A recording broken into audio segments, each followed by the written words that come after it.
বেয়াদব ছিল, এখন আবার নতুন করে বেয়াদবি শুরু করছে। আন্টি না বেয়াদবির কিছু না, আপনি আমাদের কাছ থেকে যৌতুক চাচ্ছেন, আমি কিন্তু চাইলে এখন পুলিশ কেস করতে পারি, তাই না? না না, আমি এই মেয়েকে নেব না। আপা একটু বসেন আপা।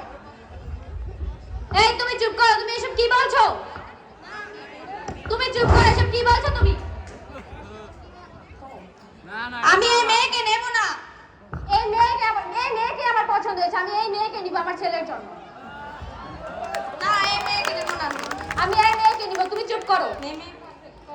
এই মেয়ে আমার ছেলের জন্য পারফেক্ট, এই মেয়েকেই আমি আমার ছেলের জন্য নিব। আমার ভুল হয়েছে, আমি রাজি।